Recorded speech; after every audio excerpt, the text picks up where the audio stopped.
Today's teachers. Today's teachers teach in schools with different grade configurations.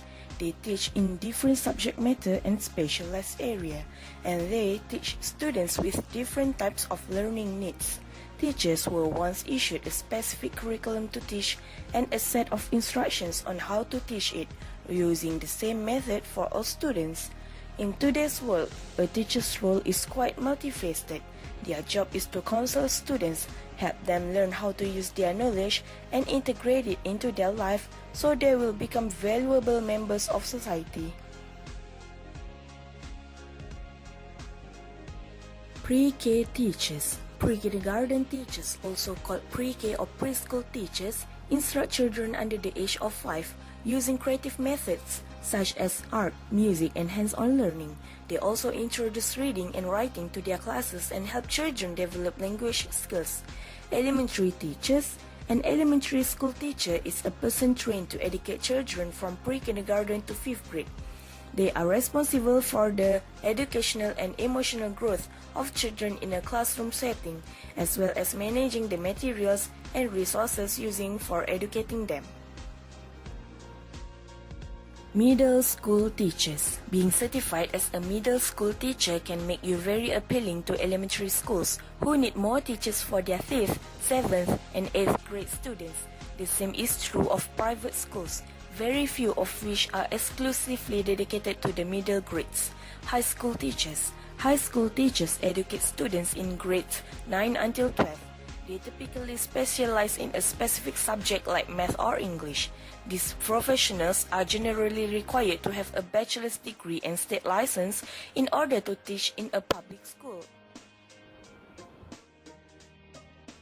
Private school teachers. Teachers in private schools often have smaller class sizes and more control over determining the curriculum and standards for performance and discipline. Their students also tend to be more motivated because private schools can be selective in their admissions processes. Although private school teachers may earn less than public school teachers, they may have other benefits such as free or subsidized housing.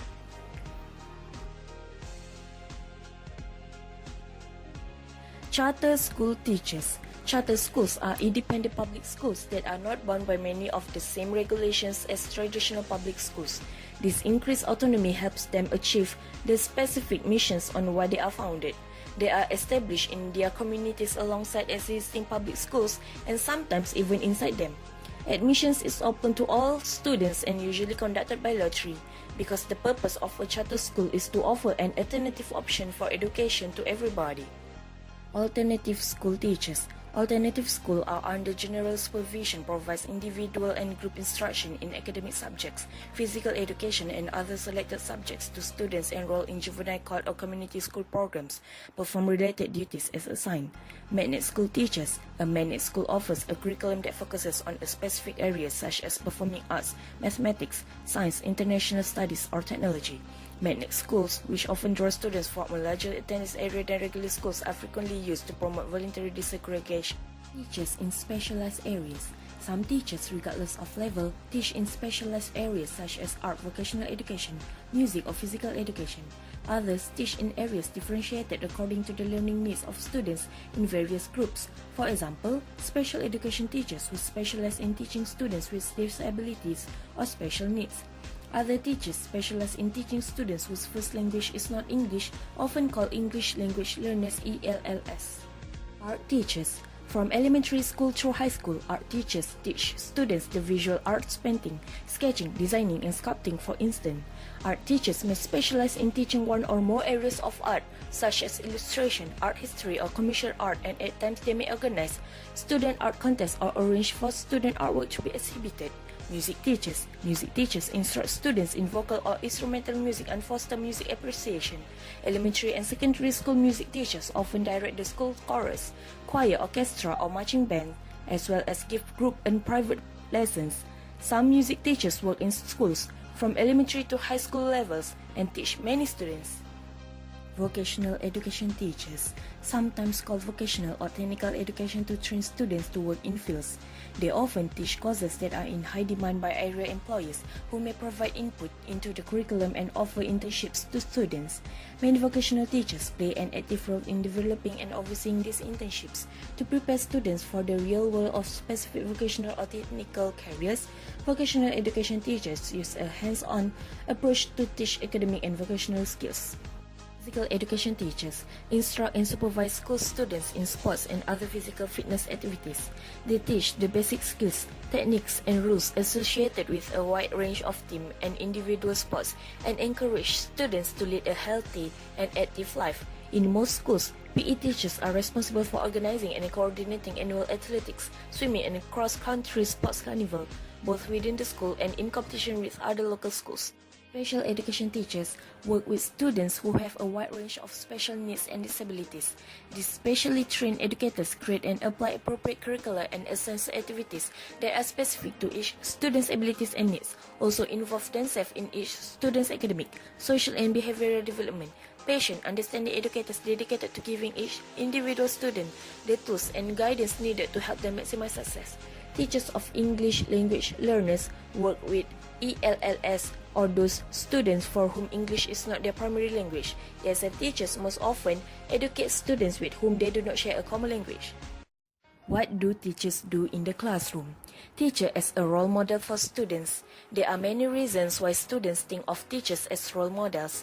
One of the biggest reasons is the desire to become a role model for students to look up to learn from, and to remember for the rest of their life.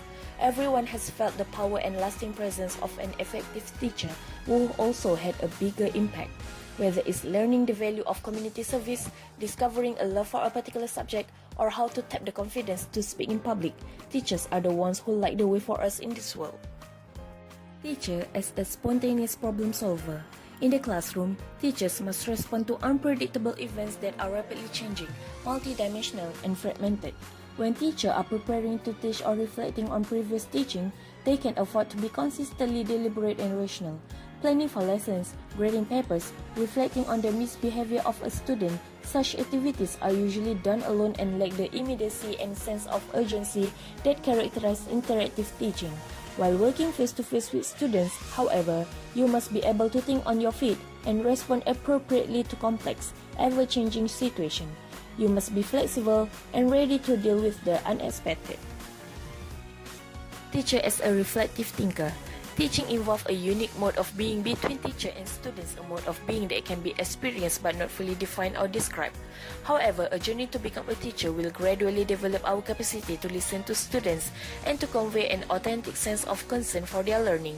Teachers' thought processes include their theories and beliefs about students and how they learn, their plans for teaching, the decisions they make while teaching. Thought processes and actions can be constrained by the physical setting of the classroom or external factors such as the curriculum, the principal, or the community. What knowledge and skills do today's teachers need? Self-knowledge. Effective teachers understand themselves and are sensitive to students' needs. They recognize that the child's personality is a fragile work in progress. Erickson, 2008. Naturally, teachers should understand the students as much as possible. Firstly, teachers should understand their own needs in order to satisfy those needs. A teacher's self-understanding and self-acceptance helps students to know and accept themselves. As a teacher will experience feelings of happiness, excitement, and wonder as a result of the time you spend with students. As a teacher may also experience occasional feelings of loneliness or isolation because most of the time will be spent with children and youth, not adults. Knowledge of subject. Teachers are assumed to have extensive knowledge. People who are not teachers expect a teacher to have a knowledge far beyond their own. Without doubt, teachers who have extensive knowledge of their subjects are better equipped to help students learn. Such understanding is the joint product of wisdom about teaching, learning, students, and content. It includes knowledge of the most appropriate ways to present the subject matter to students through analogies, metaphors, experiments, demonstrations, and illustrations.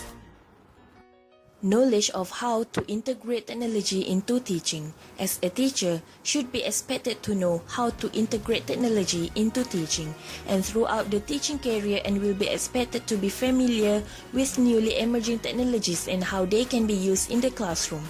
Using technology to enhance students' learning requires more than knowing how to use the latest hardware and software.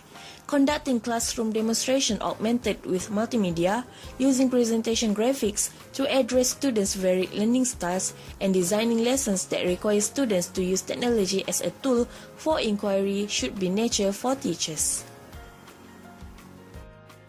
How do teachers help to build learning communities? Relationship with students.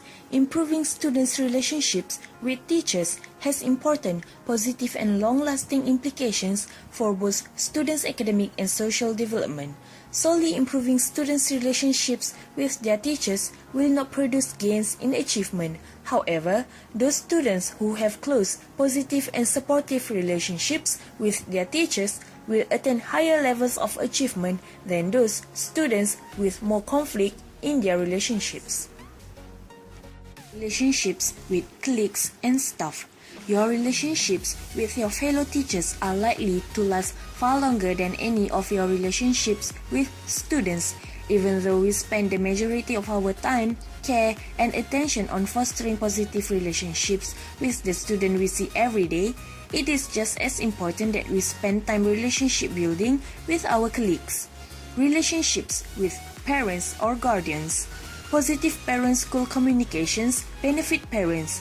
The manner in which schools communicate and interact with parents affects the extent and quality of parents' home involvement with their children's learning. For example, schools that communicate bad news about student performance more often than recognizing students' excellence will discourage parent involvement by making parents feel they cannot effectively help their children. How do teachers participate in teacher collaboration? Peer coaching. Experienced teachers traditionally help novice teachers, but more formal peer coaching programs extend the benefits of collaboration to more teachers. Peer coaching is an arrangement whereby teachers grow professionally by observing one another's teaching and providing constructive feedback. The practice encourages teachers to learn together in an emotionally safe environment. Through teacher-to-teacher support and collaboration, peer coaching programs improve teacher morale and teaching effectiveness. Staff development. Teachers often contribute to the design of staff development programs that encourage collaboration, risk-taking, and experimentation. Some programs, for example, give teachers the opportunity to meet with other teachers at similar grade levels or in similar content areas for the purpose of sharing ideas, strategies, and solutions to problems. Co-teaching. Co-teaching is the practice of pairing teachers together in a classroom to share the responsibilities of planning, instructing, and assessing students.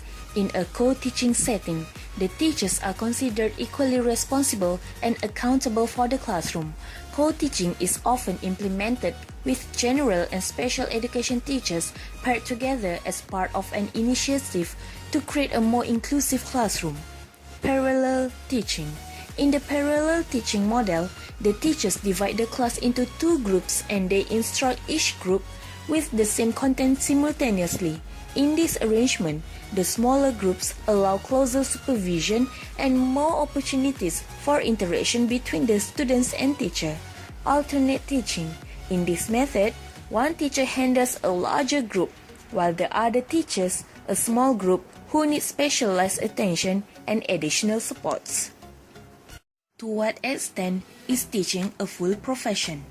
Years of education and training, provision of essential service, degree of self-governance, professional knowledge and skills, level of public trust, prestige, benefits, and pay.